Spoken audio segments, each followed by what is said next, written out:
Black Ops 7 is bombed so hard that Activision will no longer do back-to-back releases for Black Ops or Modern Warfare games. Welcome to Inside Games Daily, the only gaming news show brave enough to be a little bit worried about what they're going to do instead. Yeah, these days, maybe it's just cynicism, but I always think the cure is worse than the disease sometimes. So we'd like to think that this means they're going to make bigger games with more time and more developer autonomy, but I just hear them yelling harder at an AI to make the game better. You just got to prompt. Just prompt harder. Oh, man. A post signed by, quote, Call of Duty staff admitted that, quote, the franchise has not met your expectations fully on the Call of Duty website yesterday. Yeah, that is rare, but also that's about as humble as the post gets. And this occurred to me, and this is a little weird. They capitalized the F in franchise. What the heck? It's a big deal, man. It's a proper noun now. They follow up by promising that they, quote, know what you expect and want you to believe that they will, quote, deliver and over-deliver on those expectations in the future. I have to admit this reads a little weird, though. If they know what you expect, then that means they knowingly under-delivered this year. But that's kind of Correct. obvious if you play the game. You can see they're trying to test how far they could push it. Just like everybody else nowadays, Lawrence. 100%. Yeah. Yep. They also say that future games will, quote, drive innovation that is meaningful, not incremental, without saying that what that actually means. Saying that they will share those plans, quote, when the time is right. I mean, like, this is just a bunch of corporate speak that has literally nothing tied to it. Yeah, when I read this, I was like, I want to see the email chain with all the executives providing angry revisions, and it's like, we can't admit this. This shows weakness. We can't say that. And what emerges is this nightmare. Anyway, the post does actually have some definite announcements, including the one we mentioned in the intro, obviously. Yeah, Activision will no longer try to rush out successive releases of Black Ops or Modern Warfare games. I think that's probably good news. It sounds like good news to me. I think at a bare minimum, it'll let people develop desire for these games versus just getting sloshed with them. It reminds me of what they did with Guitar Hero. The second it started to sell, they just released a million of them until people were sick of it, and then they walked away. That's right. They also announced that Black Ops 7's multiplayer and zombies will be freely available next week for people to try, along with a double XP weekend. And the D in double is also capitalized for some reason. It's an official double XP TM weekend TM.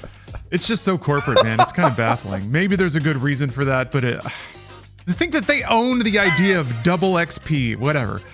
Black Ops 7 is Activision's second attempt at rushing out a franchise sequel to a popular entry, at least in the last decade. Yeah, 2023's Call of Duty Modern Warfare 3 launched 1 year after Modern Warfare 2 to poor reviews and unimpressive player numbers on Steam. Yeah, Modern Warfare 3 hit a peak of 190,000 players during its release month on Steam, which is really not so hot compared to Call of Duty's all-time record the year before of hitting almost 500,000, 491,000 players. Oh, wow. There are a few factors there beyond Modern Warfare 3's suckiness, though. 2022 is when Call of Duty returned to Steam alongside the launch of Warzone 2.0. So it's a massive launch for Modern Warfare 2. But Modern Warfare 3 sucked. It wasn't good. Yeah, that kind of bothered me. As a Call of Duty campaign fan, yeah, that was a bummer. That was a real bummer. And 2025's Black Ops 7 followed a similar pattern here.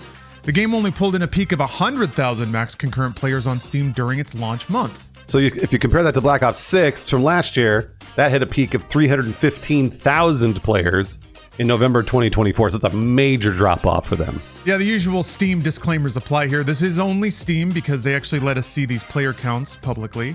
It doesn't include PlayStation. Game Pass and Microsoft's acquisition is another question mark in this journey here. But Black Ops 6 was the first game on Game Pass, and it more than tripled Black Ops 7. So it doesn't really correlate with what you might expect. Still, it's messy, and this obviously doesn't tell the whole story, but it's an indicator. I mean, the story, the fact that we're reporting on this, I want to say indicates the fact that this game did not sell well. And people didn't like it. So it's clear that Activision's strategy of rushing sequels to franchises with momentum has really not worked out. Even more surprising that they publicly admit it. I kind of appreciate that. Yeah, that's a weird move. You would think that they would just internally decide to not do that again and not necessarily say it. So to some degree, the fact that they were able to admit that at all, like it made it through the executives yelling at each other on an email chain, trying to save face or ego or whatever. Granted, that's all in my that's my head theory, but that's my head canon. But I like it. The fact that it even survived that process, I think, indicates some kind of desire to win back player trust. I don't know if it's going to be effective, but I have to admit, I've been disappointed by the market. I've been disappointed by what people are able to endure and continue spending money on. I think it encourages a lot of really bad behaviors, especially in sports games and stuff. Those are just out to the ocean. But I have to disclose this. I don't like seeing games fail, but if they're going to fail, I hope it's for the right reasons and that the market kind of reacts accordingly. Black Ops 7 was a pretty rushed game, a pretty incremental upgrade, to use Activision's own terms. So I'm glad to see the market respond in kind. This is something I've talked a lot about. I say that a lot on this show, which is the McDonald's example. McDonald's, about a year and a half ago, about 3 years ago, started raising prices crazy. Like they're going wild about how much they're charging for a Big Mac now. Everybody knows it. And about 6 months to a year, they realized their profits and their sales were falling. So they said, okay, well, I guess we're not raising prices anymore. This is the same thing. Call of Duty is absolutely pushing the envelope on what they can release to see if they can sell garbage. And I hate it because I know what they're doing and they are testing the market. I get it's part of capitalism, but they are testing the market. And it's super annoying, and I'm really glad the market responded and said no, thank you. I agree. I can't help but draw the comparison in my head here. For some reason, the wires never fused together until this moment. But playing Black Ops 7's campaign kind of reminded me of playing some of the less genuine Destiny expansions, where you have like 2 or 3 or 4 crafted levels, like what you would consider a more traditional single player campaign style experience. You're running, shit's blowing up, there's narrative events happening. But lately, Call of Duty campaigns have started to get padded out with multiplayer objectives. And it's the same thing in Destiny. You'll play like a story mission and then they'll send you to do public events a little bit. And you have to do those 3 or 4 times just to get to the next story mission.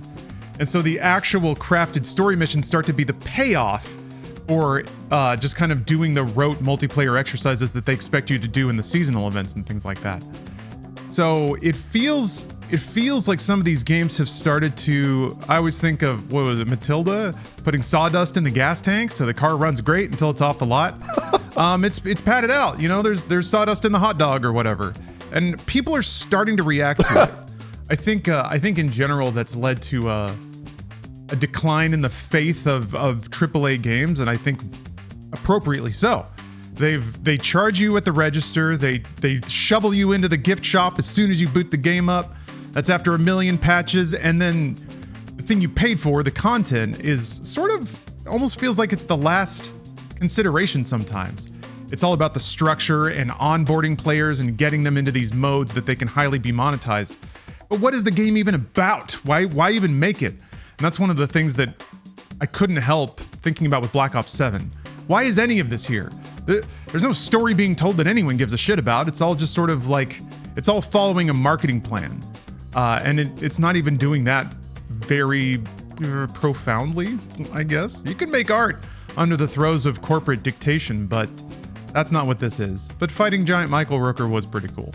I mean, sure. Yeah, I don't know. Yeah, I forgot all about it. That's about the best thing I could say. I forgot all about it until you mentioned it. This is just something that we all know why they're doing it. They're trying to get us into the games as a service. They're trying to take our money more and more and more.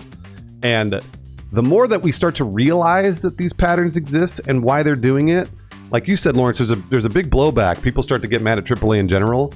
But I think it's really good for us as people to notice this, because they will take advantage of us. They will exploit us, corporations do this, and they will continue to do this. So be aware and don't buy in. And by the way, the faster you don't buy in and you get all your friends to not buy in, the faster they're going to change. So I think it's actually really, really good that we are doing this and we're telling Call of Duty, stop giving us slop. I don't want it anymore. I just hope that the slop doesn't get good enough that people stop noticing that it's slop. Yeah, I agree. I completely agree. Oh, Lawrence, it's time for Half-Life 3. Oh, it's time. Half-Life 3 watch. Gamers It's understand. almost time. Half-Life 3 is coming out tomorrow, Lawrence. That's right. We're less than 24 hours away from the maybe like 36 hours away from the historic announcement of Half-Life 3. And more proof has just dropped, Bruce. Well, dropped may be a dangerous word here. More proof is about to take off. There we go. Okay. All right. There's a particularly unhinged 2-minute YouTube video that noticed that there is a rocket from a company called Rocket Lab. They're going to launch a rocket named Raise and Shine. Okay. And its launch got delayed until the end of the Game Awards. It's going to take off like right at the end of the Game Awards. Okay. All right. Also, this is the same company that Gabe Newell did like a little collaboration with about 5 years ago. They sent a Noam Chomsky into space, just like in episode 2. They did it for charity, but there you go. The connection is undeniable. Gabe Newell did something with this company 5 years ago, and then suddenly their rocket launch gets delayed until the last 30 minutes of the Game Awards? It can only mean Half-Life 3, Bruce. That's the only thing it can mean.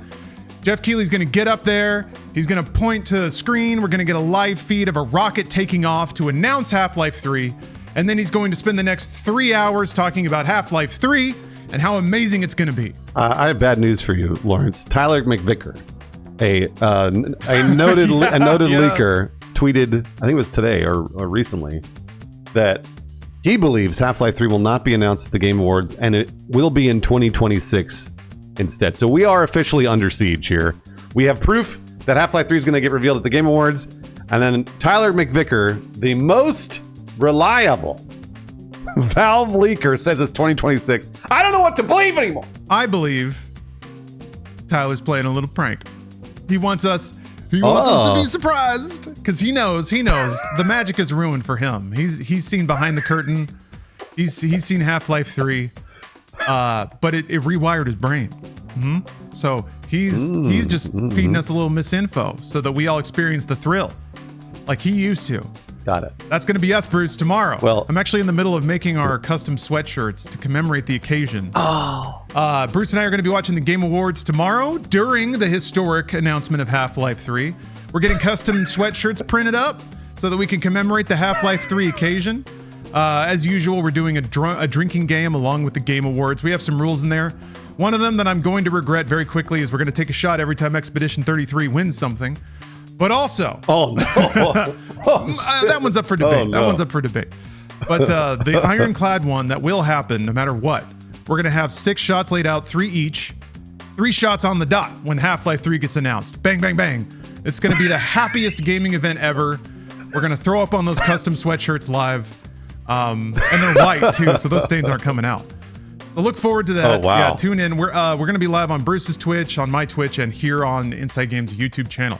Unless something weird happens, technical problems or whatever. But that's the idea. I look forward to this every year, and I'm super excited for this. Boy, me too. I can't wait to take those 6 shots or whatever when Half-Life 3. I'm telling you, don't take shots. We're going to be hugging. I'm going to be crying. I just can't wait. I'm very excited for Half-Life 3. Also, for the Inside Games channel, we do have a Patreon, and there are some patrons that feel like we deserve second to bottom shelf booze for the Inside Games, the Game Awards stream, and we appreciate it. So thank you for supporting our Patreon. We're going to shout them out right now. Sherwin Sanchez, Chilled Monkey Brains, Cesar Mendez, Jared Watkins, and Buck. They are saving us from that Popov hangover. That Popov vodka's garbage, but we've got ourselves a little bit of Grey Goose. Yeah. Grey Goose is our preferred brand. It seems to not be quite so wretched on the body, but I have a feeling this year is going to be rough. That expedition rule is going to hurt, but it's going to be a good time. It's going to be a good time. Half-Life 3, what can go wrong?